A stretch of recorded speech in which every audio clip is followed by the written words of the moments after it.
Hello friend, मैं गणेश और आप देख रहे हो जीई टेक्निकल। फ्रेंड आज यह वीडियो काफ़ी ज़्यादा इम्पोर्टेंट होने वाली है, क्योंकि आज हम बात करने वाले हैं कि आखिर डीसी मोटर में कूलर फैन क्यों नहीं होता है, जबकि एसी मोटर के पीछे तो कूलर फैन लगा होता है।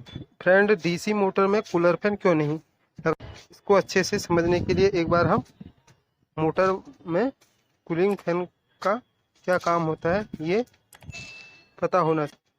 मोटर में फैन क्या काम करता है। फ्रेंड, हमारे मोटर में जब हीट उत्पन्न होती है तो फैन उस मोटर को ठंडा करने में काम आता है। अगर आसान शब्दों में कहें तो जब हमारी मोटर गर्म हो जाती है तो उस समय फैन हवा देकर मोटर को ठंडा रखता है, क्योंकि अगर मोटर बहुत ज़्यादा गर्म हो तो वेल्डिंग जलने या फिर मोटर के डैमेज होने का भी खतरा रहता है। इसलिए हम लोग मोटर में कूलर फैन लगाते हैं। लेकिन अब सवाल यह आता है कि डीसी मोटर के बाहर कूलिंग फैन क्यों नहीं लगाया जाता।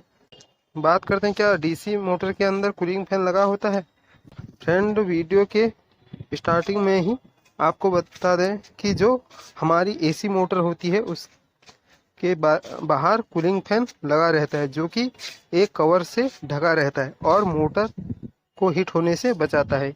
लेकिन जो हमारी डीसी मोटर होती है उसमें फैन बाहर नहीं बल्कि उसके अंदर लगाया जाता है। अब कई सारे लोग के मन में यह सवाल आएगा कि डीसी मोटर में कूलिंग फैन अंदर क्यों लगाते हैं, जबकि एसी मोटर में कूलिंग फैन बाहर लगाते हैं। एसी मोटर में कूलिंग फैन बाहर क्यों लगाते हैं। अगर फ्रेंड आपको इस सवाल का जवाब एक लाइन में देना हो तो आप यह कह सकते हैं कि जो हमारी एसी मोटर होती है उसमें फैन एसी मोटर के स्टेटर को ठंडा करने का काम करता है, जबकि अगर हम डीसी मोटर की बात करें तो उसमें कूलिंग फैन का काम होता है रोटर को ठंडा रखना। तो दोस्त फ्रेंड, अगर आपके मन में यह सवाल आ रहा है कि आखिर ऐसा क्यों कि हम डीसी मोटर के तो रोटर को कूलिंग देते हैं, जबकि एसी मोटर को हम स्टेटर को ठंडा करते हैं।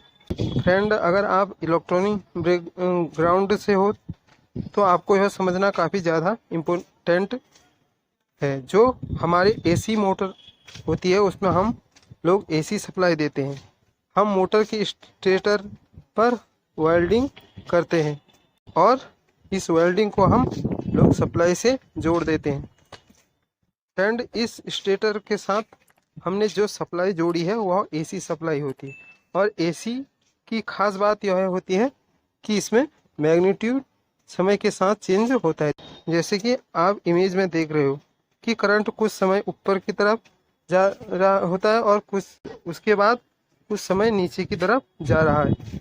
एक बात हमेशा ध्यान रखनी चाहिए फ्रेंड, जब कभी वायर में से करंट फ्लो होता है तो करंट फ्लो होने से उस वायर के आसपास की मैग्नेट फील्ड उत्पन्न हो जाता है। यह मैग्नेट फील्ड भी दो तरह की होती हैं। एक होती है चेंजिंग मैग्नेट फील्ड, यानी कि हमारी मैग्नेट फील्ड समय के साथ चेंज हो रही है, और दूसरी होती है फिक्स मैग्नेट फील्ड, यानी कि मैग्नेट फील्ड फिक्स, उसके कोई चेंज नहीं होता है।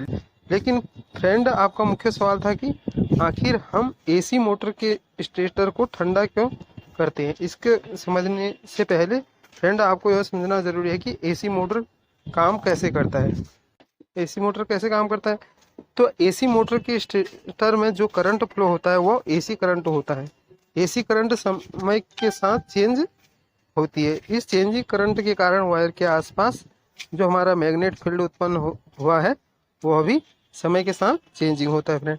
अब फ्रेंड, यह जो चेंजिंग मैग्नेट फील्ड है, अगर यह किसी कंडक्टर मेटल के संपर्क में आता है तो उसे कंडक्टर में एक ईएमएफ उत्पन्न हो जाता है। ये ईएमएफ का मतलब होता है वोल्टेज, यानी कि एक वोल्टेज उत्पन्न हो जाती है।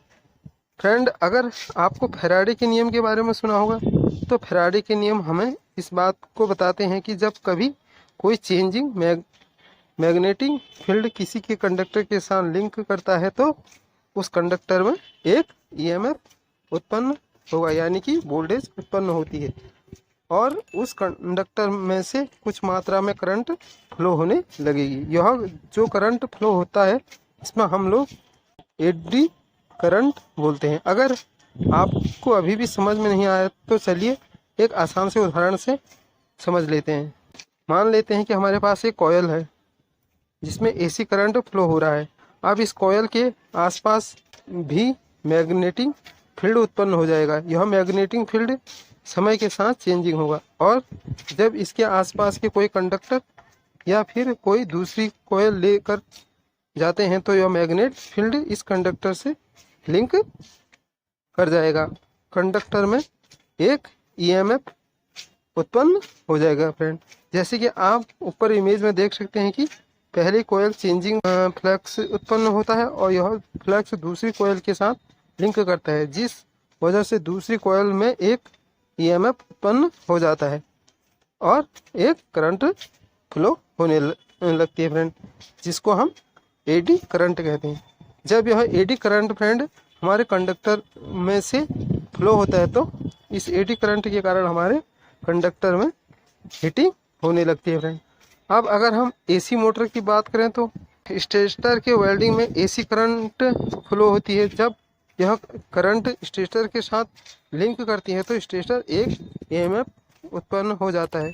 एडी करंट फ्लो होने लगती है। इस एडी करंट के कारण स्टेटर गर्म होने लगता है। इसलिए हीटिंग को कम करने के लिए और मोटर के स्टेटर को ठंडा रखने के लिए हम लोग हमारे एसी मोटर के बाहर की तरफ कूलिंग फैन लगाते हैं।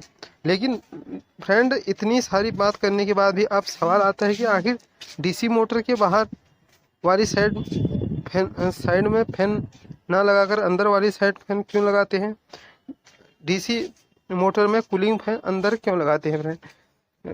फ्रेंड जो हमारे डीसी करंट का मैग्नीट्यूड होता है उसका डायरेक्शन समय के साथ चेंज नहीं होता। जैसे कि आप ये इमेज में देख पा रहे होंगे कि डीसी करंट का डायरेक्शन हमेशा एक दिशा में रहता है। इसलिए डीसी करंट की वजह से जो मैग्नेट फील्ड उत्पन्न होती है वो चेंजिंग नहीं होती फ्रेंड।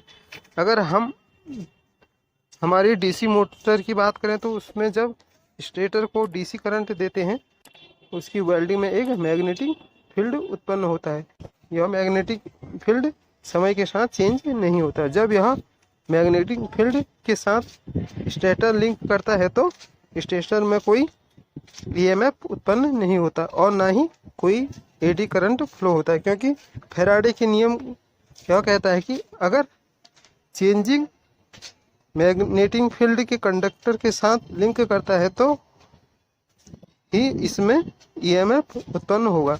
लेकिन डीसी के केस में तो हमारी मैग्नेट फील्ड चेंज नहीं होती, इसलिए स्टेटर में कोई ईएमएफ उत्पन्न नहीं होगा। अगर ईएमएफ उत्पन्न नहीं होगा तो एडी करंट फ्लो नहीं करेगी। अगर एडी करंट नहीं होगी तो हमारी स्टेटर भी गर्म नहीं होगी। इसलिए हमें डीसी मोटर के स्टेटर को ठंडा करने की कोई ज़रूरत नहीं होती है। लेकिन अब सवाल यह आता है फ्रेंड कि आखिर हम रोटर को क्यों ठंडा करते हैं? डीसी मोटर के रोटर को ठंडा क्यों करते हैं?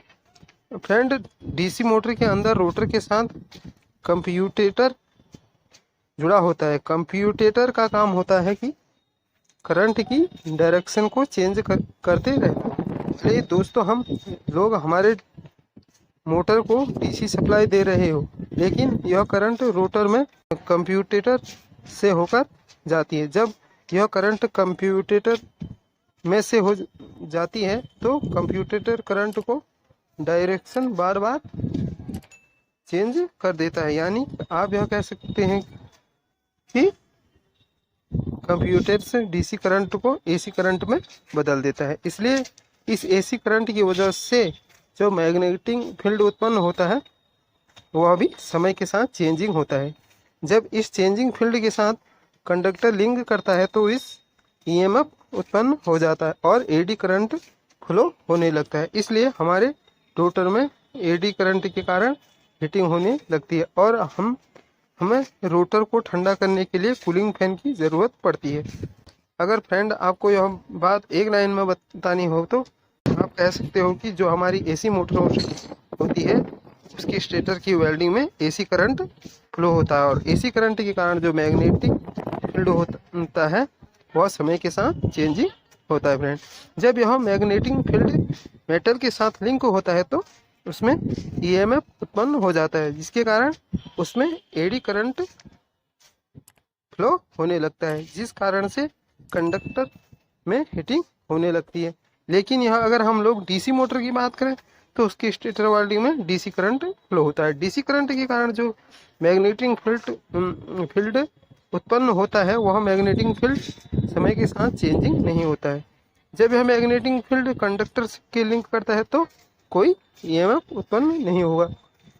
लेकिन उसके रोटर के साथ जो कंप्यूटर जुड़ा होता है वह डीसी को एसी में बदल देता है, इसलिए एसी करंट की वजह से मैग्नेटिक फील्ड उत्पन्न होता है, वह समय के साथ चेंजिंग होता है। जब इस चेंजिंग फील्ड के साथ कोई कंडक्टर लिंक करता है तो उसमें ईएमएफ उत्पन्न हो जाता है और एडी करंट फ्लो होने लगता है फ्रेंड, और हमारे रोटर हीट होने लगता है। इस कारण दोस्तों फ्रेंड, हम एसी मोटर से स्टेटर को ठंडा करने के लिए बाहर की तरफ कूलिंग फैन लगाना पड़ता है और डीसी के अंदर रोटर को ठंडा करने के लिए अंदर की तरफ कूलिंग फैन लगाना पड़ता है। उम्मीद है फ्रेंड कि आपको इस वीडियो में दी गई जानकारी पसंद आई होगी। अगर फ्रेंड आपको ये जानकारी पसंद आई तो वीडियो को लाइक करें, शेयर करें, कमेंट करके बताएं आपको ये जानकारी कैसी लगी, और वीडियो में नए हो तो चैनल को सब्सक्राइब करें। Thank you friend.